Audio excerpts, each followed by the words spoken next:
समारंभ आयोजित केला त्यानिमित्ताने व्यासपीठावर उपस्थित आपल्या रुपवते मॅडम डॉक्टर वैशालीताई रसाळ, डॉक्टर राऊत मॅडम, तसेच कुटे मॅडम, माझी भगिनी जयश्री गाडे, अश्विनी शिंदे, शोभाताई गुंड, आमच्या पुण्यावरून आलेल्या कला सांस्कृतिक विभाग प्रतिनिधी संस्थेच्या संगीताताई लांडे, सोशल मीडिया संघटक सोनल मलाकपुरे, आमच्या नेहमी पाठीशी भक्कम उभे राहणाऱ्या कविताताई ठाणापुरे, तसेच सुवर्णाताई थोरात, स्मिताताई आहे सक्षम उद्योजिका बनलेल्या, आणि शोभाताई गुंड तर संगमनेरच्या आहे पण पुण्यात स्थायिक आहे आळंदीला, आणि ज्यांनी हा कार्यक्रम घडण्यासाठी खूप खूप प्रयत्न केले.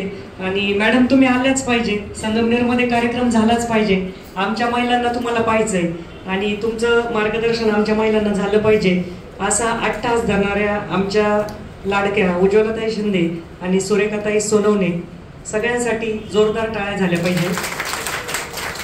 खरं तर मी मगापासून ऐकते पाहते की मगाशी प्रत्येक जणीने इथं वेगळं मांडलंय की डॉक्टर वैशाली यांनी सांगितलं की आरोग्य जपा, तसंच रुपवते मॅडमने पण एक छान उदाहरण दिलंय की शिक्षणच गरजेचं नाहीये, तर कुट्टेताईंनी पण छान उदाहरण दिलं की तुमच्यामध्ये जसं आहे तसं तुम्हाला तुमचा कसा उपयोग होऊ शकतो, म्हणजे ओरिजिनॅलिटी बद्दल सांगितलंय.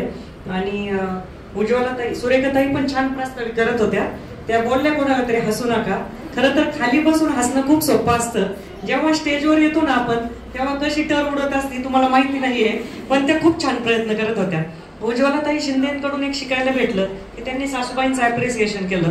म्हणजे आजच्या काळामध्ये बऱ्याच वेळा की आपण पुढे जात असताना आपल्या पाठीमागे सपोर्ट सिस्टीम जी असते तर त्याबद्दल बोललं जात नाही, तर त्यांनी आवर्जून उल्लेख केला. आणि खरंच अशा सासूची सगळ्यांना आज गरज आहे. शहरामध्ये सपोर्ट सिस्टीम नसते आणि त्यांना आग्रह करून पाठवलं. पुण्याला आल्या, मीटिंगला आल्या दोघी जणी, नंतर त्यांचे प्रोडक्ट घेऊन आल्या, नंतर शोभाताईंच्या माध्यमामधून आम्हाला भेटायला आल्या, नंतर डेट घेतली आणि पंक्च्युअल वेळेत आल्या. त्या मला वाटतं उज्ज्वलाताईंबरोबर मिस्टर पण होते. आणि मॅडम तुम्ही आम्हाला डेट द्या, आमच्या महिलांसाठी या. तर आमच्या राणी मॅडम बसलेल्या असिस्टंट, म्हणजे आमच्या रथाचे सारथ्य करणाऱ्या, की म्हणतात की चहापेक्षा किटली गरम, आमच्या त्या असिस्टंट आहे, पीए आहे, पण तशा नाही आहे त्या अजिबात. तर त्या राणीताईंना म्हणल्या, राणीताई बोलल्या आमच्या अशा 8 आहे, 200-300 तरी महिला पाहिजे कमीत कमी, तिथं आमचे फॉर्म भरले जातील का, सदस्य होतील का, आम्ही का म्हणून यायचं पुण्यावरून खास तुमच्या महिलांसाठी. बरेच प्रश्न विचारले, पण उज्ज्वलाताई आणि सुरेखाताईंनी त्यांना कन्व्हिन्स केलं आणि आजचा हा सुवर्ण दिवस उगवला. खरं तर मी पण काय वेगळी नाही, तुमच्यासारखीच आहे. मी आज माझ्या माहेरमध्ये आहे. मला अभिमान वाटतो की संगमनेरजवळ रहितपूरचं आमचं गाव आहे, ह्या बसलेल्या माझ्या बहिणी आहे. तर माहेरच्या लोकांमध्ये खरं तर पुण्यामध्ये एवढे मोठे कार्यक्रम झाले, मोठे सत्कार, सन्मान, पुरस्कार मिळाले, पण आजचा आनंद वेगळा आहे, आपल्या माणसांमध्ये आहे. तुम्ही सगळे आपले आहेत आणि खूप छान वाटतं इथं, वातावरण माहेरपणाचं वाटतंय. आणि वेळात वेळ काढून तुम्ही इथं आल्या. तर आता ह्या सगळ्याच तर संगमनेरच्या नाहीये की तुम्ही इकडून तिकडून प्रयत्न करून आज इथं यायचं म्हटल्यानंतर सकाळचे सगळे कामं आवरले, गुरढोरांचे कामं असतील, घरातले कामं असतील, आमच्यासारख्या कामावल्या बायका नाही तुमच्याकडं, मुलांचं आवरलंय. एकतर काहींना 2-4 दिवस आधीच म्हणावं लागलं असेल की आम्हाला जायचंय, त्यासाठी काय ऐकावं लागलं असेल, कामं किती पटापट करावे लागले असेल, की कशा प्रकारे आपण म्हणतो मस्का मारणं तसं बी करावं लागलं असेल.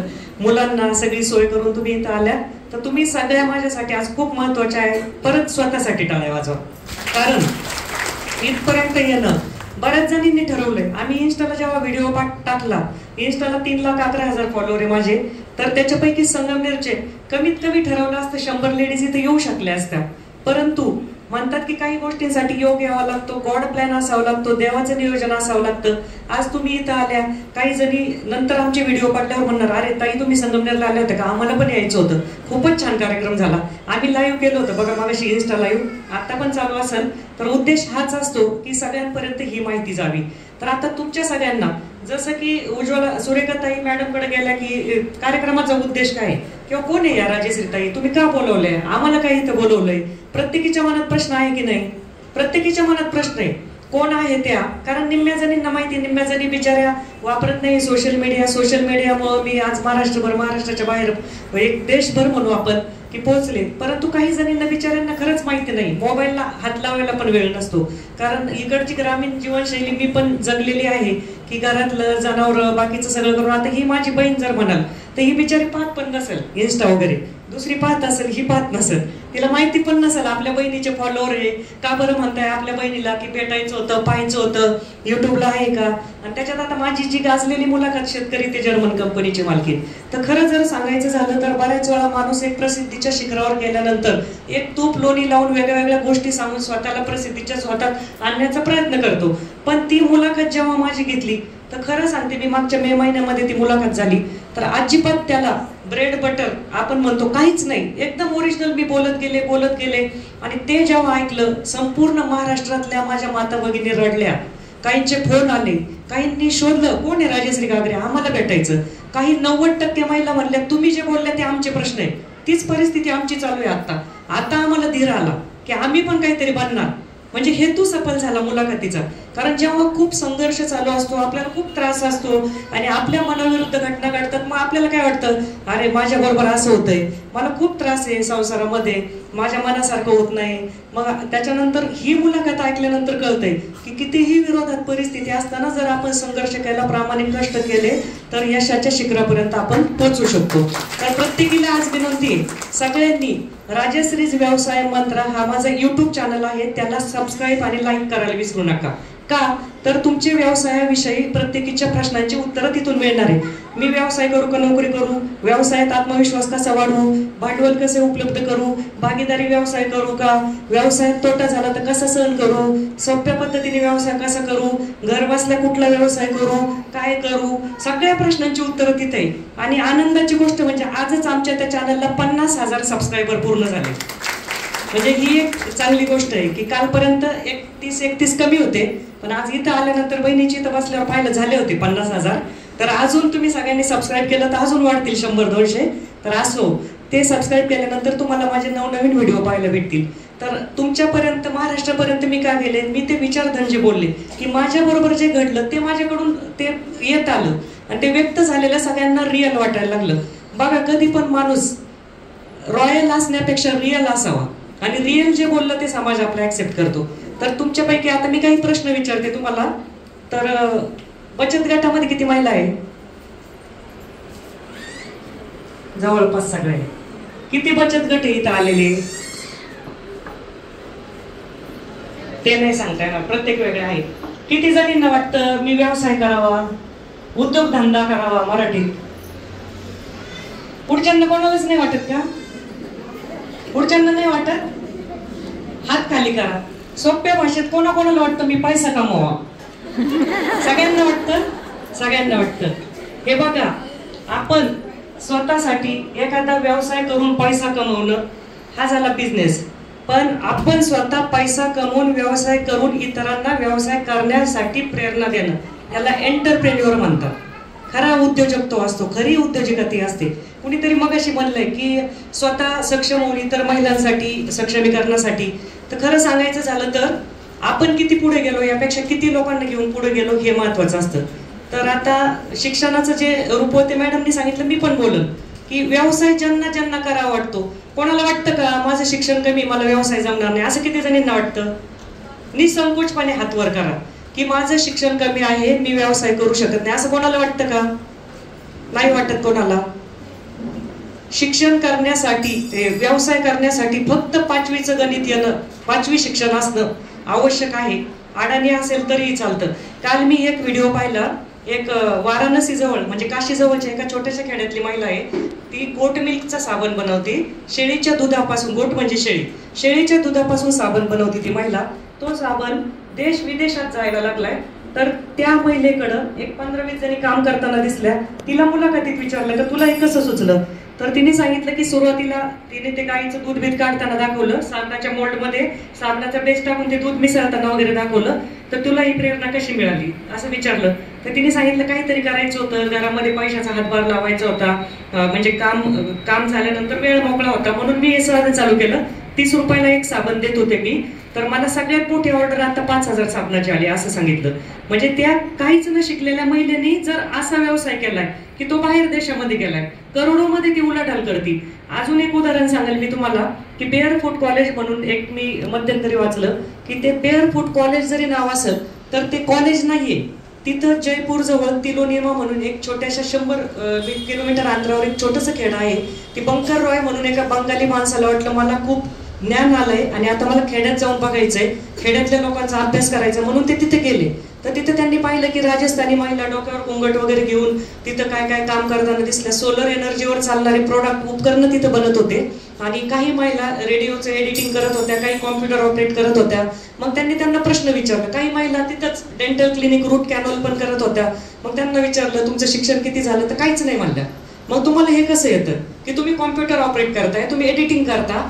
तर त्या एका महिलेला जेव्हा एडिटरने, रिपोर्टरने प्रश्न विचारला, ए आप क्या कर रही है, तर त्या महिलेने जे उत्तर दिलं, तर तुम्ही सगळ्यांनी नीट लक्ष देऊन ऐका. ए मैं जो कर रही हूँ, ये क्या कर रही हूँ ये पता नहीं, लेकिन इसके बाद क्या होने वाला है ये मुझे पता है. म्हणजे ते बटन दाबल्यानंतर काय रिझल्ट येणार ते तिला माहिती.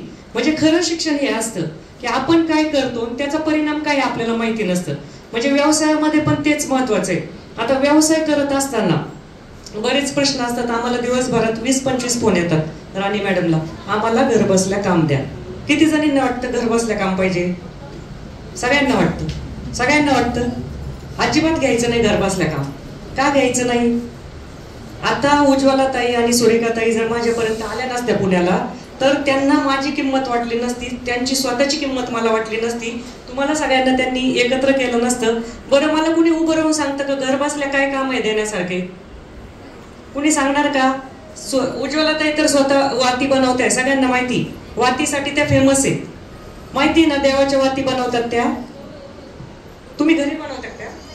घरीच बनवतात स्वतः का तिथं जिथं बेकरी तिथं बनवतात?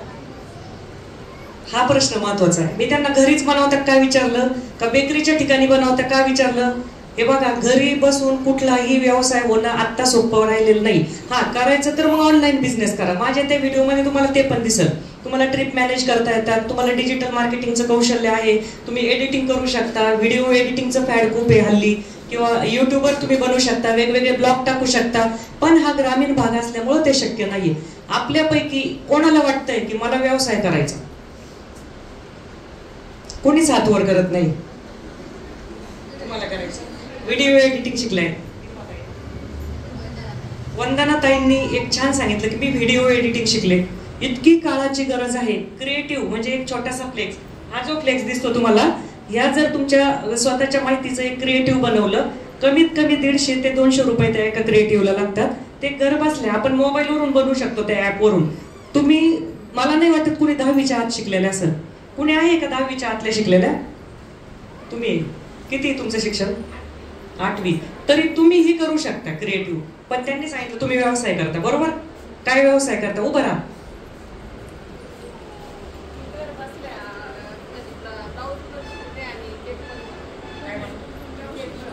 ब्लाऊज शिवता आणि होममेड केक बनवता, बरोबर? पण त्याच्यामध्ये तुम्हाला इंग्लिश शब्द वाचायला काही अडचण येत नसेल मला असं वाटतं. बसा खाली. तर क्रिएटिव्ह किंवा एडिटिंगचा सगळ्यात चालणारा व्यवसाय आहे. बरं, आता शोभाताईंनी छान कवयित्री द्या, त्यांनी छान असं शब्दांनी मस्त माझ्याबद्दल बोलल्या. आपल्याला कानाला ऐकायला चांगलं वाटलं ना. त्याला कंटेंट रायटर म्हणतात. आजकाल काळाची गरज आहे ती. म्हणजे कोणाला कंटेंट लिहून पाहिजे असतं रेडीमध्ये, काही कार्यक्रमाची रूपरेषा, काय काय सूत्रसंचालन, त्याची पण चांगली मागणी. आता आपण ट्रिपला जातो बघा, आता हे जगन्नाथपुरी वगैरे, ट्रिपला जाताना आपण पहिलं काय सर्च करतो? मला ट्रिपसाठी प्लॅनिंग कोण देईल? बरं, ट्रिपला देणारे भरपूर भेटतील. आमच्या स्मिताताई आता सक्षम झाल्या, ट्रिप चालू केली त्यांनी. उभं राहा जागेवर. संस्थेमध्ये आल्या, फॉर्म भरल्या, दोघं नवरा बायको आले. स्मिताताई आहेत, मॅडम काहीतरी व्यवसाय करायचा, तुमच्या डोक्यात काय आहे? त्या म्हणल्या आम्हाला ट्रिप काढायची. म्हणलं काढू शकता. कुठं काढायची? पहिली अक्कलकोटला काढायची, स्वामी सेवेकरी. त्यांनी ट्रिप काढल्यानंतर त्यांना बजेट सांगितलं. इतर लोक जर 1500 रुपये घेत असेल वन डेचे, तुम्ही कमी घ्या. त्यांनी 1400 पासून 1450 पासून चालू केली. तर त्यांना कळत गेलं मग ट्रिपमध्ये काय अडचणी येतात, कसं बुकिंग करायचं, नाश्ता कसा द्यायचा, जेवण कसं द्यायचं, कसं करायचं. बसा खाली. तर ते आता सक्षम उद्योजिका झालेले आहेत. त्यांच्या 4-5 ट्रिप झालेल्या आहेत. टाळ्या वाजवा त्यांच्यासाठी. आमच्या सोनलताई उभं राहा. सोनल बेकर्स नावाने पुण्यामध्ये मोठा व्यवसाय आहे. थीम केक बनवून देतात. ताई तुम्ही केक बनवता मगाशी सांगितलं, पण थीम केकची आता मागणी आहे काळाची. समजा वैशाली मॅडम डॉक्टर आहे, त्यांच्या वाढदिवसाला आपण तसाच केक नेण्याऐवजी जर तिथं मस्त मेडिकल किट टाकली, स्टेथोस्कोप टाकला, छान मस्त तो सिम्बॉल टाकला, किती खुश होतील त्या. समजा या मॅडम रूपवते मॅडम शिक्षक आहे, त्यांना छान बोर्ड लिहिला, मस्त तिथं फळा दाखवला, डिजिटल बोर्ड वगैरे, खुश होणार. म्हणजे थीम केक. आमच्या सोनलताई थीम केक मुळे इतक्या छान व्यावसायिका झाल्या. माझ्या स्वतःच्या कंपनीची 2 वर्षापासून त्यांना कंटिन्युअस ऑर्डर आहे. म्हणजे तुम्हाला जर काही करायचं तर तुमच्या अंगी सुप्त इच्छा असावी लागती. एक माझं विचारधन आहे बघा, तुम्ही इन्स्टाला बघा, ज्यांच्याकडे नाही ते, किंमत न बघता वस्तू विकत घ्यायची तर वेळ न बघता मेहनत करावीच लागणार. येतंय लक्षात? मग मेहनत करायची. मग तुम्ही काय म्हणणार, आता आम्ही शेतकरी, आम्हाला गुरंढोरं घरातलं पाहून करायचंय, तर सोपे व्यवसाय सांगू का मी तुम्हाला? ऐकायचे का तुम्हाला? मशरूम माहिती आहे तुम्हाला सगळ्यांना? मशरूम किती जणींना माहिती? मशरूमचा व्यवसाय बऱ्यापैकी माहिती. रेशम किड्याचा माहितीये? माहिती. तर शेतीमध्ये सगळ्यात छान चालणारा व्यवसाय आता जर काळाची मागणी कोणती असेल, मशरूमचा व्यवसाय. प्रोटीन साठी जिम मध्ये पण सांगितलं जातं, मशरूम डाएट मध्ये दिला जातो, किंवा रेशम किड्याच्या ह्याच्यातून पण चांगलं उत्पादन आहे. बरं, आता दुसरा प्रश्न तुमचा काय येणार, मॅडम घरातले पैसे देत नाही. आणि आपली एक टेंडन्सी काय असते, तुम्ही जर घरी म्हटल्या, समजा उज्ज्वलाताई म्हणल्या मला बुटीक टाकायचं, मग आजूबाजूच्या त्यांच्या सासूबाई सपोर्टिव्ह आहे, त्या नाही मग तसं म्हणणार काही, पण मग आजूबाजूचे काय सांगतात माहिती का, आपल्या एक मराठी कुटुंबामध्ये पहिली तर काय टेंडन्सी आहे, शिकली नाही एखादी मुलगी किंवा मुलगा, सरळ नोकरी करावी, धंद्याच्या नादी लागू नये. हे आमच्याही बाबतीत झालं. कारण नोकरीमध्ये 30 दिवस भरले पगार मिळणार म्हणजे मिळणार, तिथं काय तुम्हाला रिस्क नाहीये. पण एक सामान्य मनुष्य ज्याला रिस्क म्हणतो, एक उद्योजक त्याला संधी म्हणतो. तुम्ही जेव्हा रिस्क घ्याल तेव्हाच तुम्ही उद्योजक बनू शकता. कारण चांगलं शिक्षण म्हणजे चांगली नोकरी हे जोपर्यंत डोक्यात असेल तोपर्यंत उद्योजक किंवा उद्योजिका बनणार नाही. शासनाने आपल्याला 50% आरक्षण दिलेलं आहे, माहिती आहे सगळ्यांना? आरक्षण कुणी सुरू केलेलं आहे आपल्याला? पवार साहेबांनी. कोणाला माहिती? कोण सांगताय का? किती जणी न्यूजपेपर वाचतात याच्यातल्या? पेपर कोण वाचतं? वर्तमानपत्र कोणीच वाचत नाही. आजपासून सगळ्यांनी वर्तमानपत्र वाचायला सुरुवात करा. आजूबाजूचं घ्या, वेळेचा पुढा सोडला तरी तो कागद वाचा, फेकून देऊ नका. वाचाल तर वाचाल. कारण मला स्वतःला वाचायची खूप आवड आहे. व्हॉट्सअपला जे मेसेज कोणतरी स्क्रॉल करून सोडून देतं ते मी स्टार करून ठेवते स्टेअर्ड मेसेज मध्ये, आणि मी निवांत वाचत असते ते. कारण मी आज जर बोलू शकते, विचारधन मांडू शकते, ते वाचनामुळं. मगाशी सुद्धा मी नोट्स काढत बसलेले होते. परंतु मला हा प्रश्न होता, पुण्यामध्ये मला बोलणं सोपं जातं, पण इथं मी बोलू काय, कसं बोलू? इथं उद्योजिका होणारे आहे का? इथं काय म्हणून माझ्याकडून अपेक्षित आहे? काय बोललं गेलं पाहिजे? खरं तर मी उज्ज्वलाताईंना विचारणार होते काय बोललं गेलं पाहिजे. उज्ज्वलाताईंनी मला आधीच दम दिला होता. त्या एका मीटिंगला आलेल्या होत्या, आणि मी जेव्हा आमच्या महिला व्यावसायिका होता त्यांच्याकडून काही चुका झाल्या तर शाळेत आपला दाखला घातल्यानंतर जेव्हा शिक्षक आपल्याला वेळोवेळी ओरडतात तसं मी त्या महिलांना ओरडत असते आपलेपणाने. आणि छडी लागे छमछम विद्या येई गमगम. आता शासनाने छड्या बंद केल्या आणि आमच्या महिला घडतात आणि फोन करून सांगतात, मॅडम तुम्ही त्या दिवशी ओरडल्या म्हणून आम्ही सुधारलो, आम्ही आमच्यात बदल केले. तर लक्षात घ्या, असं मी ओरडलेलं उज्ज्वलाताईंनी सुरेखाताईंनी पाहिलं. त्यांनी शोभाताईंना राणी मॅडमला म्हटलं, अहो त्या मॅडम तिथे येऊन आमच्या महिलांना अशाच ओरडतील का? बघा तुमची किती काळजी सगळ्यांना. तर म्हटलं नाही, त्या काय अजून काही संस्थेचा फॉर्म भरले नाही, सदस्य झाल्या नाही, कोण व्यवसाय करायचं म्हणलं नाही, कोण आम्हाला घडवा म्हणलं नाही बिचाऱ्या. त्या माझ्यासाठी आज नवीनच माझी त्यांची ओळख, मी कशी ओरडणार? तर ओरडणं याच्यासाठी असतं की तुमच्यामध्ये काहीतरी बदल व्हावं, काहीतरी नाविन्य यावं, म्हणून मी ओरडत असते, लक्षात घ्या. तर ज्यांना कोणाला व्यवसाय करावा वाटतो, ज्यांना कोणाला आपलं विषयांतर झालं. समजा एखादी जण जर म्हणली मला बुटीक टाकायचं, घरातून पहिला विरोध याच्यासाठी होतो. निगेटिव्हिटी कशी असते बघा, आपल्या मनामध्ये जरी सकारात्मकता असली ना, आजूबाजूचं वातावरण जर निगेटिव्ह असलं तर एक पाऊल माणूस मागे येतो. मग निगेटिव्हिटी काय ती, बाई आमकेच्या सुनेने टाकलं होतं, 2 महिन्यामध्ये बंद करायची वेळ आली, काय नाही सगळं लॉस मध्ये गेलं, पार त्या गाळ्याचं भाडं सुद्धा देऊ शकले नाही. त्या वाट्याला जाऊ नको, आपल्या 2 गाया वाढव, 2 कारवडी घे, त्याचा पैसा होईल, पण तू काय धंद्या पाण्याच्या नादाला लागू नको. आणि तसं बी बाया जर लय पैसे कमवायला लागल्या, घरच्यांचं ऐकत नाही, उलट बोलतात, घरच्यांना किंमत देत नाही. हे बघा या 2 नंबरच्या लाईनच्या ताई किती छान मान हलवत आहे, म्हणजे किती लागू होतंय त्यांना. तर असं माझ्या बरोबर सुद्धा घडलेलं होतं, म्हणून मला हे सगळं जवळून माहितीये. म्हणतात का नाही आपल्याला घरातून, मग आपल्याला हे खोडून टाकताना आपण काय करायचं, घरातल्यांच्या इच्छा मिळवायची. मग इच्छा कशी मिळवायची, बऱ्याच जणी जेव्हा व्यवसाय करतात, आता उज्ज्वलाताईंच्या सासूबाई सारख्या सगळ्या नसतात समजदार, त्या म्हणल्या मी सगळं सोडलं तरी त्या करतात. काही सासूबाई काय म्हणतात, आम्ही काम करणार नाही, आम्ही आमचा संसार केला, तुला व्यवसाय धंदा पाणी करायचं, तुझं पोरं तू बघ आणि तुझं तू बघ, आम्ही मोकळा नाही, आम्ही आमच्या आयुष्यभर खूप कष्ट केले, आम्ही डबल करणार नाही, आम्ही पोरं सांभाळणार नाही. मग अशा वेळेस आपण आपली एक ऍडजस्टमेंट जर केली तर आपल्या घरातले आपल्यावर नाराज होणार नाही आणि आपलं वातावरण बिघडणार नाही. जिथं घरातलं वातावरण बिघडतं तिथं व्यवसाय आपण करू शकत नाही. सगळ्यात पहिली प्रायोरिटी आपली कशाला असली पाहिजे, कुटुंबाला. आपलं कुटुंब जर नीट असेल तर आपलं मनस्थिती व्यवस्थित असते आणि आपण सक्सेसफुल होतो.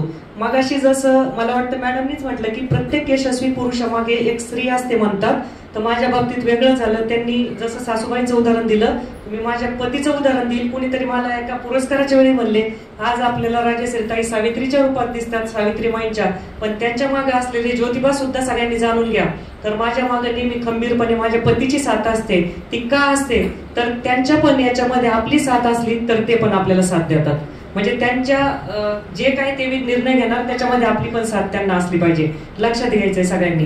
तर आता हे पहिलीतल्या विद्यार्थ्यांना चौथीतला अभ्यास नको, व्यवसायाविषयक आपण नंतर बोलू, तुम्ही काहीच टेन्शन घेऊ नका. आता आमच्या संस्थेबद्दल बोलू की संस्था इतकी नावारूपाला का आली. आज 2200 महिला जर फॉर्म भरून सदस्य होतात तर संस्थेमधलं वैशिष्ट्य काय आहे, त्या संस्थेमध्ये आपल्याकडे 22 कॅटेगरीमध्ये महिला आहे. अगदी अडाणी साध्या महिलांपासून, झाडू साफसफाई करणाऱ्या महिलांपासून, डॉक्टर, इंजिनियर, वास्तुविशारद म्हणजे आर्किटेक्ट, इंजिनियर, डॉक्टर, आयुर्वेदिक डॉक्टर, ट्रिप मॅनेज करणाऱ्या, ट्युशन घेणाऱ्या, शिक्षिका, प्रिन्सिपल, परत बाळंतीण मसाज करणाऱ्या, शहरामध्ये तो पण एक व्यवसाय आहे. आणि ट्रेडिंग करणाऱ्या, ब्लाऊज शिवणाऱ्या, फॅशन डिझायनर, ब्युटिशियन, अशा खूप साऱ्या महिला आपल्या संस्थेमध्ये आहे. त्यामधून 850 पेक्षा जास्त एकदम सोनलताई सारख्या, स्मिताताई सारख्या एकदम चांगल्या, कविताताई पण आमच्या उत्तम उद्योजक आहे. व्यवसाय 3 प्रकारे करू शकतो आपण, मॅन्युफॅक्चरिंग, ट्रेडिंग, सर्व्हिस इंडस्ट्री. तर आमच्या कविताताई उभं राहा जागेवर. कविताताईंचा काय व्यवसाय माहिती का तुम्हाला? कविताताई काय करतात, त्यांचं बार्शीचं माहेर आहे, तिकडून त्या ज्वारी मागवतात, साबुदाणा, शेंगदाणे, ज्वारी, अजून गहू, ज्वारी, साबुदाणा, शेंगदाणे, 4च गोष्टी अशा प्रकारे मागून ट्रेडिंग करतात, तिकडून मागवतात, तिकडे विकतात. त्यांना ज्वारीवाल्या कविताताई म्हणतात आमच्या ग्रुपमध्ये. टाळ्या वाजवा त्यांच्यासाठी. तर त्या जेव्हा संस्थेमध्ये आल्या, फॉर्म भरल्या, एक कट्टा गहू द्यायच्या, त्या ज्वारी द्यायच्या, लगेच रिस्पॉन्स विचारायच्या कस्टमरला आणि नंतर लगेच दुसरे कस्टमर, एकाला एक माउथ पब्लिसिटी. कुठेही त्यांची जाहिरात नसताना छान व्यवसाय करतात. असं तुम्ही करू शकता. तुम्हाला वाटत असेल आम्हाला घरचं सगळं पाहून कसं करायचं, तर तुम्ही करू शकता. इथल्या चांगल्या धान्याची, चांगल्या ऑर्गॅनिक भाजीपाल्याची शहरामध्ये पण मागणी असते, येते लक्षात. तर आमच्या फॉर्म भरल्यानंतर आम्ही काय करतो, पहिल्यांदा तुम्हाला ग्रुपला ऍड करतो. ग्रुपमध्ये 2 ते 4 मध्ये तुम्ही आपल्या व्यवसायाची जाहिरात टाकू शकता. समजा असं नाही की काहीतरी व्यवसाय करणाऱ्याची, समजा वैशाली मॅडम असतील, कुठे मॅडम असतील, यांना पाहिजे ग्रुपमध्ये काहीतरी चाललंय आणि आम्हाला राजश्रीताई बरोबर राहायचंय, किंवा त्यांना काहीतरी मागणी, मला ब्लाऊज वर्क करणारी चांगली पाहिजे, मला दिवाळीचं फराळ उत्तम पाहिजे, मला संस्थेमधून एक रांगोळी काढणारी पाहिजे, मला घरात फंक्शन मेहंदी काढणारी पाहिजे. जस्ट डायल सारखा ग्रुप आहे आपला. जस्ट डायल माहिती का, 10 वेळा 8 दाबला, फोन केला का आपल्या प्रश्नाचं उत्तर येतं तिकडून. माहिती आहे, माहिती करून घ्या. तर तशा ग्रुपमध्ये अशा ह्यांच्यासारख्या पण महिला आहे की ज्यांना फक्त माहिती घ्यायची, सर्व्हिस घ्यायची, अशा पण महिला आहे ग्रुपमध्ये. मग ग्रुप 2 ते 4 ओपन करतात सोनलताई आणि राणीताई. मग 4 वाजता ग्रुप बंद केला जातो. मग 8 वाजता ग्रुप रिव्ह्यू साठी ओपन केला जातो की दिवसभरामध्ये ग्रुपमध्ये काय घडामोडी घडल्या, मग त्या घडामोडीमध्ये कुणी कोणाचं प्रॉडक्ट घेतलं, चांगलं होतं का, काय झालं, सगळं बोललं जातं, ओपन चर्चा. त्यानंतर महिन्यात, आठवड्यातून 1 दिवस वैयक्तिक मार्गदर्शन असतं व्यावसायिक. कोणाला काय व्यवसाय करायचा, हे करू का, ते करू का, प्रश्नांचे उत्तर 5-5 मिनिट त्या महिलांना वेळ दिला जातो. अगदी मुंबई, पनवेल, औरंगाबाद, नाशिक, लांबून लांबून महिला येतात भेटण्यासाठी की आम्हाला ताईंना भेटायचं. 40 अपॉइंटमेंट पेंडिंग असतात आजही, कारण आम्हाला ताईंना भेटून व्यावसायिक मार्गदर्शन घ्यायचं. महिन्याच्या शेवटी संस्थेची आढावा बैठक असते, लेखाजोखा. महिन्याभरात कुणी चांगला व्यवसाय केला, कुणी चांगले सदस्य जोडले जास्त, कुणी काय केलं, म्हणजे सगळं आम्ही पारदर्शकपणे मांडतो लेखाजोखा, किंवा कोणाकडून काय डोनेशन आलं का, काय खर्च केले. तर हे सगळं करत असताना सगळ्या जणींची बॉन्डिंग असते. ट्रिप निघणार आहे आता आमची, तर या सगळ्यांना संस्था आपली वाटते. तर तुम्हाला पण कोणाला जर इच्छा असेल फॉर्म भरायची, तर मी तुमच्या सगळ्यांसाठी एक खुशखबर देणार आहे. उज्ज्वला ताई म्हणल्या, आपला फॉर्म आहे दाखवायला. उज्ज्वला ताई बोलल्या, तुमची फॉर्म फी आम्ही 100 रुपयेच घेत होतो बरं का मॅडम, एक 3-4 वर्ष. पण असं लक्षात आलं की थोडीशी किंमत वाढवली पाहिजे. पहिले फ्रीमध्ये 500 फॉर्म भरले, त्या महिला फॉर्म भरलेल्या मिटिंगला पण येत नव्हत्या, अवेअरनेस नव्हती. बघा, मी पण एक व्यावसायिक होताना माझे पण बिझनेस गुरु आहे. आयुष्यात 5 गुरु महत्वाचे असतात: आई, वडील, शिक्षक, आपले व्यावसायिक गुरु आणि आध्यात्मिक गुरु. तर आमचे व्यावसायिक गुरु आम्हाला घडवतात, आम्हाला टार्गेट देतात, ह्या महिन्याला एवढा सेल झाला पाहिजे, नाही झाला तर काय केलं पाहिजे. आम्ही पण बोलणे ऐकतो. आयुष्यात गुरु खूप महत्वाचा असतो. चांगदेव महाराजांचं उदाहरण माहिती तुम्हाला. चांगदेव महाराज 1400 वर्ष आयुष्य जगले. सिद्धीच्या बळावर त्यांनी, तुम्हाला माहितीये, जेव्हा ज्ञानेश्वर माऊलींची ख्याती त्यांनी ऐकली तर त्यांनी ठरवलं माऊलींना पत्र लिहायचं. पण पत्र लिहिताना चिरंजीव लिहू की श्रीमान लिहू? चिरंजीव लिहावं तर त्यांचं नॉलेज म्हणजे ज्ञान खूप आहे. श्रीमान लिहू तर ते वयाने अवघे 18 वर्षाचे, म्हणजे 21व्या वर्षी समाधीत तो विषय सोडला. तर जेव्हा चांगदेव महाराजांना वाटलं की इतक्या कमी वयाच्या महान संताला मी चिरंजीव कसं लिहू, म्हणजे ज्ञानाने मोठे होते, तर त्यांनी कोरच पत्र पाठवलं आणि त्यांनी ठरवलं माऊलींची भेट घ्यायची. मग ते जेव्हा माऊलींच्या भेटीला आले, माऊली अंतर्ज्ञानी त्यांना कळालं, तर त्यांनी निर्जीव भिंत जेव्हा चालवली, तर त्यावेळेस चांगदेव महाराजांना कळालं. ते वाघावर बसून सापाचा लगाम करून माऊलींना भेटायला जेव्हा गेले, तर त्यावेळेस माऊलींनी लांबून त्यांनी पाहिलं भिंत चालवताना, तर त्यांना असं वाटलं की माझा फक्त सजीव वस्तूंवर अधिकार आहे, अरे माऊलींचा तर निर्जीव वस्तूंवर सुद्धा अधिकार आहे. मग त्यांचा थोडासा गर्व कमी झाला आणि त्यांनी मुक्ताईला गुरु केलं. कारण मुक्ताई त्यांना म्हणाल्या, 1400 वर्ष आयुष्य जगलास पण पत्राप्रमाणे कोराच राहिला, ज्याने गुरु नाही केला त्याचा जन्म वाया गेला. आणि त्यांनी छोट्या मुक्ताईला गुरु केलं. तसंच आपल्या आयुष्यामध्ये महत्वाचे गुरु असतात. व्यवसाय गुरुचं खूप मोठं महत्व असतं. आमच्याही आयुष्यामध्ये जेव्हा मॅग्नेटची कंपनी चालवताना मला चुंबक, म्हणजे चुंबक माहिती सगळ्यांना, चुंबक चिटकतं. तुम्ही विचार करा, चिंचोली सारख्या खेड्यात माझं सासर, प्रवरानगर सारख्या ठिकाणी माझं शिक्षण झालेलं, लोणी प्रवरा. मी चिंचोलीला 4 वर्ष जे आयुष्य जगले, शेतीमध्ये अगदी बेनं दाबणं, शेण काढणं, खत भरणं, घास कापणं, हे सगळे कामं मी केलेले. तेव्हा मोबाईल नव्हते, नाही तर ते पुरावे सुद्धा राहिले असते दाखवायला. कदाचित मोबाईल असते तर ते कामं कमी झाले असते असं म्हणू आपण. तर ते कामं करून की एक नैराश्य आपल्याला जसं येतं तसं मलाही वाटायचं. स्वामी सेवेची जोड होती. 94 पासून मी अखिल भारतीय दिंडोरी प्रणित श्री स्वामी समर्थ सेवा मार्गातून परमपूज्य गुरु माऊलींची शिष्य आहे, स्वामी सेवेकरी आहे. आणि त्या मार्गामधून बाल संस्कार किंवा प्रबोधनावर पण मी काम केलं. मराठी संस्कृती, मराठी अस्मिता. मी 3 वाजता उठून रडत रडत गुरुचरित्र पारायण करायचे, महाराजांच्या फोटो पुढे रडायचे. कारण मी म्हणायचे, जर मला शिकायचं होतं, डिप्लोमा नंतर डिग्री करायचं होतं, तर मला जेव्हा हा नवरदेव पाहायला आलाय की मला लग्नच करायचं नव्हतं. आदल्या दिवशी जेव्हा मला कळालं, 6 महिने कॉलेजचे राहिलेले होते, की तेव्हा घरच्यांनी सांगितलं की तुला उद्या नवरदेव पाहायला येणार. तर मला नाही, व्हॉलीबॉलच्या मॅचेस मी येणार नाही. वडील म्हणले यावंच लागेल. ठीक आहे, मॅचेस घेऊन 3 वाजता आले. साडी बिडी शेजारच्यांनी आणलेली सगळी, असा लिडरशिपचा पहिल्यापासून स्वभाव. कुणी खुर्ची आणली, तेव्हा फेरेंट लावली होती, कुणीतरी काय काय आणलं, कप, बशा, ट्रे. पाहण्याचा कार्यक्रम झाला. म्हणलं आता होईल नाही होईल. मग नंतर आता आला नवरदेवाचा निरोप, आम्हाला मुलगी पसंत आहे. मग नंतर महाराजांना आणली, सोमवारच्या आरतीला गेले होते. म्हणलं उद्याचा नवरदेव चांगला असेल तर जमू द्या, नाही तर मोडू द्या, मला शिकायचंच आहे. मग नंतर निरोप आल्यानंतर जसं का आपल्या स्वप्नातला राजकुमार असतो बघा, मग चिंचोलीला गेल्यावर कळालं स्वप्नातला राजकुमार, राजवाडा कसा असतो. जेव्हा का काट्याने गाडी गेली, मग तिथे गेल्यानंतर कळायला लागलं कसं खारं पाणी प्यावं लागतं, कसं डोक्यावर हंडे घ्यावं लागतात, कसं शेण भरावं लागतं, टाकीतलं पाणी कसं उपसायचं, मग सरवा कसा वेचायचा, घासाचं बी कसं वरबडायचं, हे सगळं करताना मग आठवायचं सगळं. मग काय मनातल्या मनात स्वामींचं जप. पण मग काय फोटो समोर बसलं का, महाराज माझं जर असंच वाटोळं करायचं होतं, कशाला लग्न जमवलं. जसं तुम्ही पण आता ज्या सिच्युएशन मधून जाताना देवाने माझ्या बरोबर हे कशाला घडवलं, तेव्हा काही एवढं ज्ञान नव्हतं, वाचन एवढं नव्हतं. मग कशाला हे लग्नच कशाला जमवलं, रडणं बिडणं चालू होतं. काही काही 1-2 चमत्कार पण झाले गुरुचरित्राच्या दरम्यान. माझं ते एका मुलाखतीमध्ये ऐकायला भेटेल तुम्हाला, कलर्स मराठीला अलका कुबलने माझी मुलाखत घेतलेली, ती पण बघा आवर्जून. तर त्याच्यामध्ये मला झालेला एक दैवी चमत्कार पण मी तिथे दाखवलाय, सांगितलाय. तर असं करत असताना पुण्यासारख्या उद्योगनगरीमध्ये आम्ही जातो. मग तिथे जाऊन मुलं पाहून काय करता येईल, मग beauty parlour, multi level marketing, बचत गट निर्माण करणं.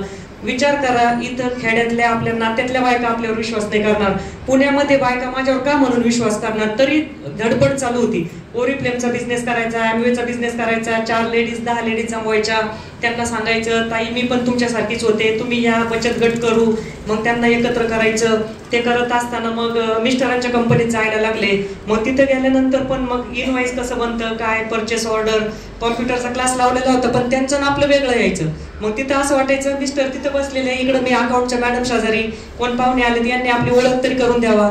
पण ते करत नाही दिलं का असं वाटायचं आपला हा अपमान आहे, आपण कशाला या कंपनीत येतो, आपल्या स्वतःचं काहीतरी करावा का म्हणून आपण इथं नवऱ्याची बायको म्हणून यायचं. मग आपल्याला तर ओळख पण करून देत नाही. मग तिथं जाता जाता एक ऑपॉर्च्युनिटी आली, जर्मन कंपनी.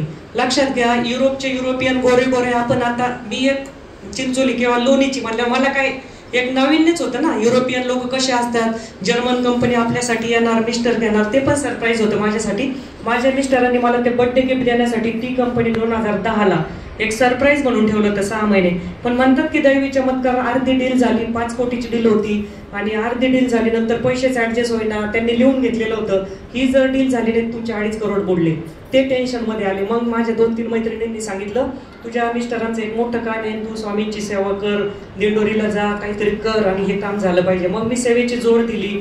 नंतर मग ती डील थोडीशी वेगळ्या मार्गाने पूर्ण झाली.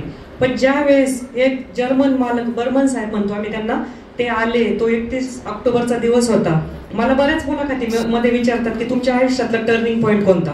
तर मग तिथं जेव्हा त्यांनी त्या खुर्चीवर बसलेले होते, सगळे एम्प्लॉई समोर होते, मग त्यांनी सांगितलं, नाव Mrs Gagre, you are MD from this day. आणि ते उठले आणि मला तिथं बसायला लावलं. विचार करा, शाना मातीतले हात जेव्हा एक जर्मन कंपनीची MD म्हणून जातात, तो क्षण काय असेल माझ्यासाठी, की मला काहीच माहिती नव्हतं. मॅग्नेट बनतात, चुंबक दक्षिणोत्तर स्थिर राहतं आणि विरुद्ध विजातीय ध्रुव एकमेकांना चिटकतात आणि सजातीय ध्रुव रिपल्शन आपण म्हणतो की परावर्तित होतात. तर याच्या पलीकडे मला काय माहित नव्हतं. पण नंतर मोठी जबाबदारी आली. मिस्टरांनी आपल्यासाठी कर्जपाणी करून कंपनी घेतली. आता कशी चालवायची, आपल्याला तर आलं पाहिजे. मग वही पेन घेऊन लोकांपर्यंत जाणं. जुने एम्प्लॉई होते. आता मालक जेव्हा वर्कर पर्यंत जातो, शहाण्यात काढतील का वेड्यात काढतील, वही पेन घेतल्यानंतर हसायचे मला. पण मला काही माहित नव्हतं, रॉ मटेरियल काय आहे, मॅग्नेटचे नावं काय आहे, मॅग्नेटचे उपयोग काय आहे. मग मी ते लिहून घ्यायला लागले. मग अरे sensor magnet, isotropic, anisotropic, 8 pole, 16 pole, मग त्याचे नावं 121, 200, 201, मग त्याचं NDFEB काय, न्यूडियम बोरॉन, रॉ मटेरियल अवघड. मी म्हणायचे बरं होतं बचत गटाच्या बायका घेऊन बसतात, काय केलंय डोक्याला ताप, काही इतका अवघड अभ्यास आहे, आता कसं करू, काय करू. नवरा तर म्हणून मी करोडोचं केलंय ना, आता तुझी लायकी नाही म्हणजे हे सांभाळण्याची. मग हे म्हणत असताना स्वामींना म्हणायचे, बाबा आता काहीतरी याच्यातून मार्ग काढा. 2011ला परत व्यवसायाची गाडी घसरली. जेव्हा 10 कोटीचं टर्नओव्हर माझे मिस्टर करत होते, ते डायरेक्ट शून्यावर आले. म्हणतात की कधी कधी ग्रह वाईट असतात. म्हणजे ग्रह वाईट असताना कधी कधी असाही एक बॅड पॅच होतो आयुष्यात, की असा बॅड पॅच आला की तुम्ही युट्यूबची मुलाखत ऐका. जसं वैशाली मॅडम म्हणले मी रडले. आता मी त्याच्यातलं सिक्रेट फोडणार नाही, तुम्ही ते ऐका नाही. मी मुलाखत तुम्ही रडणार आणि तुम्ही उज्ज्वला ताईंना सांगणार की आम्ही आता करणार, आमचा काही संघर्ष नाही. ते करत असताना मग ती कंपनी एक मायनस असलेली, वजा म्हणजे कर्जबाजारी असलेली कंपनी, आज जर तुम्ही पाहिलं तर एक आम्ही घेतली तेव्हा 2.5 कोटी टर्नओव्हर होता, 2010ला मायनस मध्ये होता. आज मागच्या वर्षी कंपनीचा टर्नओव्हर 11 कोटीपेक्षा जास्त झाला. या वर्षी 20 कोटीचं टार्गेट आहे आमचं. विचार करा, ठरवलं तर काहीच अशक्य नसतं, पण त्याच्या मागं प्रचंड कष्ट आहे. मग अशी जयश्रीकडे बसताना ती म्हणली, ताईचं सगळ्यांना लाईट दिसतंय, छान दिसतंय सगळं, पण त्याच्या मागं कष्ट खूप आहे. की आपण म्हणतो की मला खूप काम आहे, मला खूप काम आहे, वेळच मिळत नाही. तुम्हाला पण 12 तास आहे, 12 तास दिवसाचे, 12 तास रात्रीचे मला पण आहे. फक्त सकारात्मकता ठेवा. आपल्या आयुष्यामध्ये काय चांगलं घडलं याच्यावर जर तुम्ही फोकस केला तर तुम्हाला कधीच निगेटिव्ह वाटणार नाही. आता मला काही जण म्हणायचे, अरे तुमच्या सासूबाईने, त्यांना माहिती होतं तुम्ही शिकलेले आहे, मग त्यांनी कशाला तुम्हाला वावरात पाठवायचं, शेण भरायला लावायचं. काही नातेवाईक म्हणायचे, आम्हाला तर बिंबायचं अजिबात पटलं नाही, कशाला ती सून शिकलेली केली, कायला शेण भरायला पाठवायचं. त्याच सासूबाईंना जेव्हा मी ऑक्टोबर महिन्यामध्ये विमान प्रवासाने काशी अयोध्येला घेऊन गेले, युट्यूबला बघा 33 लाख व्ह्यूज येत्या व्हिडिओला. लोकांनी खाली ज्या कमेंट केल्या ते माझ्यासाठी खूप महत्वाच्या होत्या. ताई, अशी सून प्रत्येकाला पाहिजे. तुम्ही तुमच्या सासूबाईंना 9 मध्ये साध्या पद्धतीने विमान प्रवास घडवला, ती माऊली धन्य झाली. ती मुलं आईला नेतात विमानाने, पण सुनेनी सासूला नेणं ही गोष्ट लोकांना इतकी आवडली आणि त्यांना इतकी, म्हणजे त्या जुनी 7वी झालेल्या आहे, ती प्रत्येक गोष्ट क्युरियोसिटीने विचारायच्या. हा कागद कशाचा आहे, मग हे कसं आहे, याच्यानंतर काय आहे, मग तिथे गेल्यावर काय आहे, ही चेकिंग कशाला आहे बाई, मग याच्यामध्ये जर आपली पुढी सापडली तर काय होईल. म्हटलं काय नाही होत बाई, पुढी लपू का म्हणलं नाही लपवायची. इथं चेकिंग होतं, बरोबर स्कॅनिंग होते आपल्या बॅगा. मग इथं आपल्याला ह्या बॅगा, मग आता खायचं घेतलेलं आहे ते काढून घेतील कधी लोक, नाही घेणार बाई, चला तुम्ही. मग खिडकीतून पाहताना विमान कसं उडण, काय विंडो सीट घेतली त्यांनी तो आनंद घेतला. मग बाई वर गेल्यानंतर कसं त्यांची गणगोत सगळं म्हणलं. भीमा त्या तुम्ही लय नशिबाने तुमच्या सुनेने तुम्हाला नेलं. ज्या सासूबाई आतापर्यंत जितक्या खुश नसल, तर आता अशी परिस्थिती होती की ह्यावेळेस जेव्हा मी घरी गेले 2 मागच्या महिन्यामध्ये, त्या इतक्या खुश होत्या तर त्या होऊन म्हणल्या आता परत एक व्हिडिओ काढायचा आपला. मग आम्ही भाजी तोडताना एक व्हिडिओ काढला, दोघींचं चालताना एक व्हिडिओ काढला आणि त्या म्हणल्या आता हा व्हिडिओ पण टाक. माया भाषे सुनालय भारी म्हणले बाई, भीमा त्यालाही भारी दिसत होत्या. मग हा आनंद आहे, छोट्या छोट्या गोष्टीत आनंद निर्माण करा, कुटुंबाची इच्छा मिळून राहा आणि सकारात्मक विचार ठेवा. की आपण बऱ्याच वेळा मैत्रिणींना भेटल्यावर काय म्हणतो, माझी सासूच धड नाही बाई, तुझं लय चांगलं आहे, माझी ननंदच धड नाही बाई, जावच धड नाही, नाही तर मला बी लय करावं वाटतं बाई. असं काहीच नसतं, ते बी तसेच असते. आपण जे व्हायब्रेशन देतो तसंच होतं. निगेटिव्ह पेक्षा जिथं सासू चांगली नसेल नवरा चांगला असेल, जिथं जाव चांगली नसेल दीर चांगला असेल, त्याच्यातलं ग्लास अर्धा भरलेला आहे का अर्धा रिकामा आहे ते पाहायला सुरुवात करा, नक्कीच चांगलं वाटेल.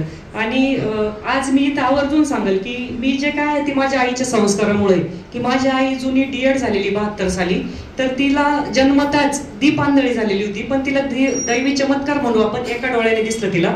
तिने एका डोळ्यावर एवढं शिक्षण केलं, त्या काळी संसार केला, आम्हाला भावंडांना संस्कार केले आणि आमच्या आईची नकार म्हणजे आम्हाला जे घडवलं की मी नेहमी सांगते की कुठली गोष्ट मागितली लगेच नाही द्यायची, कारण ती म्हणायची तुम्हाला लगेच दिलं तर त्या गोष्टीची किंमत राहत नाही आणि त्या गोष्टीची किंमत राहिली नाही तर तुम्हाला नकार पाचणार नाही. आणि मुलीच्या जातीने कसं राहावं, नेहमी तिचे धडे. जेव्हा चिंचोलीला गेल्यानंतर मला तिचे एक शब्द आठवायचे, कारण कारखान्यावर प्रवरानगर सारख्या ठिकाणी राहिलं, चिंचोलीला टॉयलेट नाही, त्यावेळेस 96ला लग्न झालं, प्रवरानगरला कॉलनीत राहिले, पण इतका विरोधाभास जो सहन करू शकले, एक स्वामींचं पाठबळ आणि आईचे संस्कार होते. आजही जेव्हा आईला सांगितलं तर आईने मला आवर्जून विचारलं तू तिथं काय बोलणार आहे, किंवा जिथं जिथं भाषणं झाले आमच्या भाच्यांना सांगते ती, तिचा व्हिडिओ ताईचा आम्हाला ऐकवा, आज काय बोलली ती. मग काही जर चुकलेलं असलं तर ती मला सांगते. आणि जेव्हा मला ही प्रसिद्धी मिळाली की कुठं हॉटेलमध्ये जा, कुठं दुकानात जा, कुठं जा, ताई आम्ही तुम्हाला फॉलो करतो, आम्हाला तुम्ही खूप आवडते, तुमचे व्हिडिओ पाहतो ताई, आम्हाला एक फोटो काढायचा. मग थोडंसं मनुष्य स्वभाव आहे, काम क्रोध लोभ मोह मद मत्सर प्रसिद्धीच्या हव्यास. आईला जेव्हा फोन करून सांगितलं ना, आई लगेच फुग्यातली हवा काढती, हवेत जाऊ नको, तू जे काय ते स्वामींमुळे आहे, खाली ये. डाऊन टू अर्थ ठेवण्याचं काम माझी माऊली करत असती. तिला त्रास होत होता, तिला मध्यंतरी जरा निगेटिव्ह बोलली ती, आता माझं सगळं झालं, आता काय नाही. तर त्यावेळेस माझा भाऊ आणि मी बोललो तिला, तू आजही आमचं विद्यापीठ आहे, कालही होती आजही आहे, आम्हाला वेळेवर समजून सांगणारी, आमच्या फुग्यातली हवा काढणारी तू, आणि आम्हाला तुझा सपोर्ट पाहिजे. तू अशी बसून राहिली तरी चालेल आम्हाला, पण तू पाहिजे आम्हाला, असे संस्कार पाहिजे. आज आपल्या सगळ्यांना छत्रपती शिवाजी महाराज पाहिजे, पण आपल्याला जिजाऊ व्हायचं नाही. संस्कार हे घरातून होत असतात, लक्षात घ्या. जेव्हा वडील घरात आहे आणि वडिलांचा मित्र बाहेर आला आणि आई काय सांगते मुलाला, सांग पप्पा घरात नाही, तो मुलगा तिथूनच खोटं बोलायला शिकतो. संस्कार हे घरातून होत असतात. आई वडील जेव्हा खोटं बोलतात आणि मुलाकडून खरं बोलायची अपेक्षा करतात, हे कधीच होऊ शकत नाही. तर असो, आज तुम्हाला इतकं म्हणजे वेळात वेळ काढून तुम्ही सगळ्या आल्या, म्हणजे आमच्या इथं तरी कामं आवरल्यानंतर, कामवाल्या बायका आल्यानंतर रिकामा सिरियल पाहायचा, युट्यूबचे व्हिडिओ पाहायचा वेळ असतो, त्याच्यात असे कार्यक्रम अटेंड होतात. पण तुमच्या सगळ्यांना आता पुढचे चक्र चालू झाले असत. आता चारा पाण्याचा टाइम झालेला आहे. मॅडम किती वेळ बोलणार आहे माहित नाही, माझाच माईक आणि माझंच ऐक जर केलं तर बाहेर कसं पडायचं, समोरून पण लक्ष असत. उज्ज्वला ताई परत बोलतील, तुम्हाला बोलवलं कशाला होतं, तुम्ही मॅडम समोर आमचा अपमान केला, तुम्ही उठून गेल्या, तर असं काहीच होणार नाही. तुम्हाला ज्यांना कोणाला स्वइच्छेने वाटतं फॉर्म भरायचे, आम्ही जरी 199 रुपये केली असेल फॉर्मची फीज, तुमच्यासाठी उज्ज्वला ताईंसाठी फ्री मध्ये फॉर्म भरून घेतले जातील. तुमच्यासाठी आनंदाची गोष्ट आहे. फक्त त्या फ्रीचा उपयोग चांगला करा. फुकट फॉर्म भरले तर तुम्ही ग्रुपवर लक्ष देणार नाही, तुम्ही मीटिंगला येणार नाही, तर असं काही करू नका. त्याचा फायदा उचला तुम्ही. मगाशी कोणीतरी परिस्पर्श म्हणलं, तुम्ही घ्या. ही जी स्वामींनी मला बुद्धी दिलेली, हा प्रचार प्रसार करायचा आहे कार्याचा तुमच्या सगळ्यांसाठी. आपल्याला जी माझ्यावर वेळ आली ती कोणावर येऊ नये. कारण मी माझ्या मुलाखतीत सांगितलं की नातेवाईक टोमणे द्यायचे, खुळे साहेबांच्या मुलीचं वाटोळं झालं, किंवा आता मी एक व्यक्ती आमच्याच नात्यातले, नातं नाही सांगणार मी, की जेव्हा मिस्टरांची 6 महिन्यांनी नोकरी गेली तर ते एक चांगले उच्च पदावर होते नाशिकला. आम्ही गेलो त्यांच्याकडं, बसलो, थोडं चिंतेतच होतो दोघं.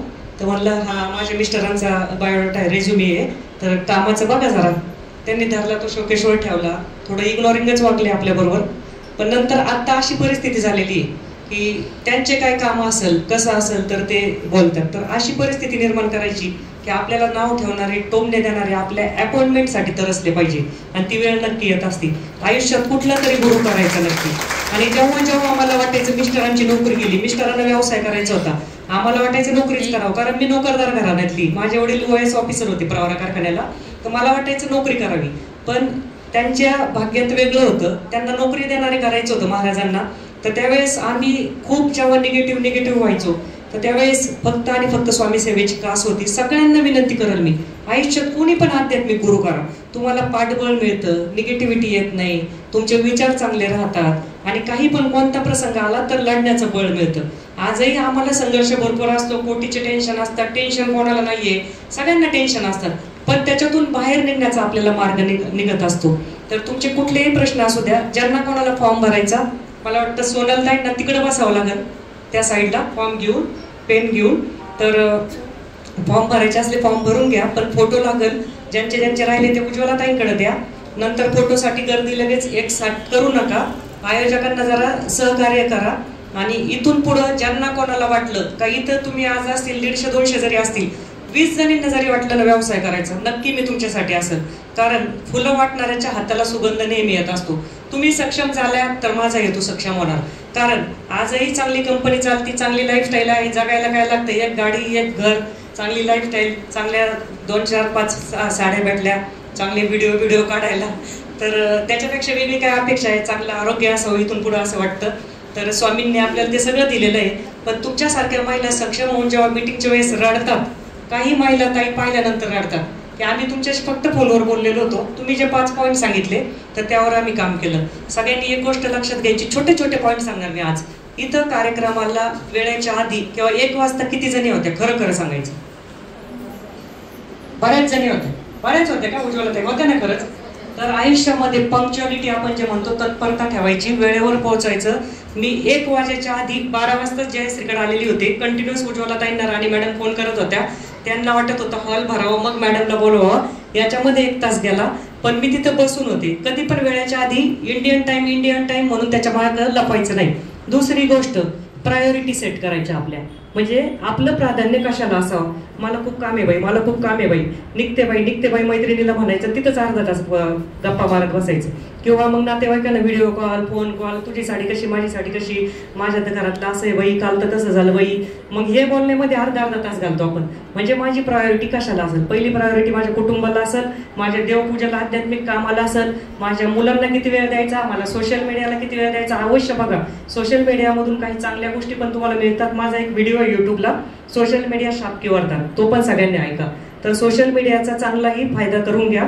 त्यानंतर मग मी नातेवाईक, बाकीच्या माझ्या फ्रेंड सर्कलला किती वेळ देईल, तर त्याला प्रायोरिटी तुम्ही सेट करा. आणि माझ्या आरोग्याला, जसं मॅडमने सांगितलं, मी आजही जिमला जाते, 40 सूर्यनमस्कार करते. तुम्ही 10 करून बघा. तुम्ही म्हणता मॅडम खोटं बोलल्या म्हणा, किंवा मॅडम करत असतील का नाही म्हणा, तुमचं तुम्ही बघा. पण आम्ही करतो. नुपूर आहे माझ्यासोबत, आपण व्हिडिओ काढून टाकू उज्ज्वलाताईंना. तुमचा ग्रुप असेल तुम्ही टाका त्याच्यावर. तर आम्ही पटापट 40 सूर्यनमस्कार, वॉकर, राऊंड मारतो. असे बसत सकाळी आम्ही 15-20 राऊंड मारतो. मग खाल्लेलं पचवावं लागतं. तुम्हाला पचवायला कामं येतं गुराढोरांच्या, आम्हाला कामं नाहीये. आमची सोनल म्हणत असते मला खूप काम आहे बाई, तुमच्यासारखं नाही माझं. पण काम करणं म्हणजे व्यायाम नसतो. तुमचे कामं जरी असले तरी पण व्यायाम म्हणजे 45 मिनिटं झपाझप चालणं किंवा व्यायाम करणं काळाची गरज आहे. सुदृढ शरीरात सुदृढ मन. तुमचं आरोग्य चांगलं नसेल तर काहीच करायला मन लागणार नाही. Sound mind in a sound body. आणि प्रायोरिटीचं सांगितलं मी तुम्हाला, पंक्च्युअलिटी आणि टाइम मॅनेजमेंट, नंतर कन्सिस्टन्सी. काही महिला व्यवसाय चालू करतात, काहीतरी चालू करतात, नंतर निगेटिव्हिटी येते, आळस येतो, घरातून निघावं वाटत नाही, झोपूनच राहावं वाटतं, एक दिवस जायचं 2 दिवस घरी राहायचं. कन्सिस्टन्सी नसली तर कुठलाच व्यवसाय चालू शकत नाही. तर ज्यांना कोणाला व्यवसाय करायचा बचत गटाच्या मार्फत कुठून, मला वाटतं बायप संस्थेचं इथं आहे का नाही मला माहित नाही, सिन्नरला मी ऐकलेलं होतं राहीबाई पोपेरेंबद्दल, बीजमाता सगळ्यांना माहिती की अडाणी बीजमाता जर पद्मश्री मिळू शकते तर तुम्ही पण करू शकता, लक्षात घ्या. तर कन्सिस्टन्सी ठेवायची, हॉनेस्टी, प्रामाणिकपणा, जे काय करणार ते प्रामाणिकपणे करायचं, ज्याला पटलं ते सोबत येतील, नाही पटलं ते निघून जातील. आणि दुसरी गोष्ट, हिशोब, व्यवहार, तोंड गोड आणि हात जड असं असायला नको, आपला व्यवहार क्लिअर असावा. जिथं व्यवहार क्लिअर आहे तिथं रिलेशन ठेवायला सगळ्यांना आवडतं. येतंय लक्षामध्ये, कुठून काय घेतलं लगेच पैशाचे व्यवहार क्लिअर करून टाकायचे. मी नेहमी माझ्या बरोबर असलेल्या सदस्यांना हेच सांगत असते. तर लक्षात ठेवा, पुढच्या वेळेस जेव्हा तुम्ही याल काही प्रश्न काढून ठेवा. जाता येता मी माहेरी जाताना पण भेटून जाईल, उज्ज्वला ताईंच्या इथं जमा सगळ्यांनी, मी नेहमी तुमच्या सोबत असेल. तर अजून काही प्रश्न असेल तर हरकत नाही. आणि आलेल्या परिस्थितीवर निगेटिव्ह बोलायचं नाही. जसं मी सांगितलं, दिवसभरात 60 ते 70% जे आपल्या मनामध्ये 24 तासात विचार येतात ते निगेटिव्ह असतात. निगेटिव्ह विचाराला पॉझिटिव्ह विचारामध्ये परावर्तित करायचं असतं आणि ते खूप अवघड काम असतं. ते आध्यात्मिक गुरुने होतं. तुकाराम महाराजही म्हणतात, रात्रंदिन आम्हा युद्धाचा प्रसंग.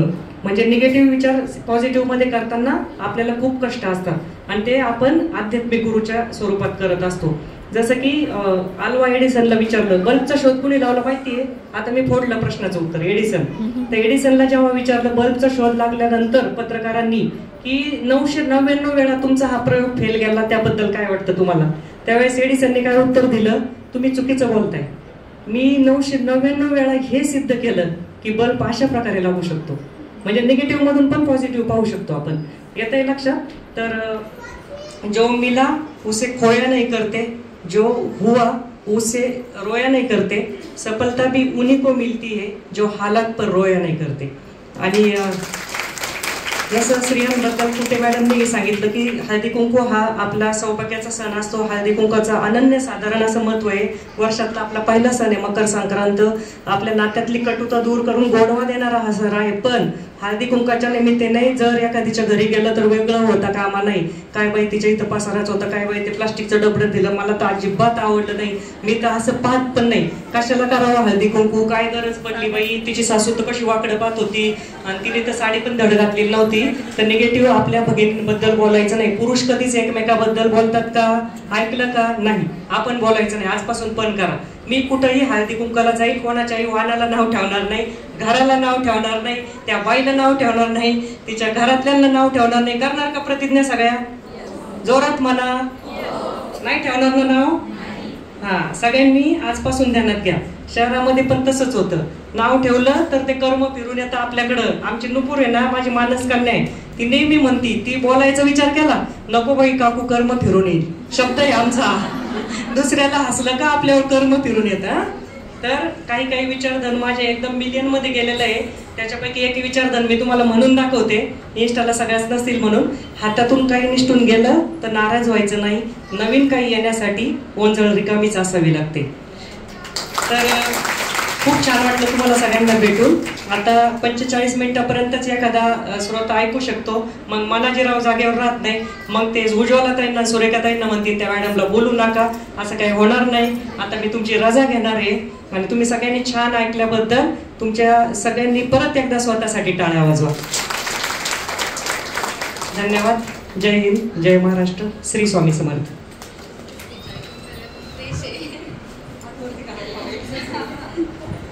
धन्यवाद. सगळ्यांनी एकदा जोरदार टाळ्या वाजवायच्या. छान.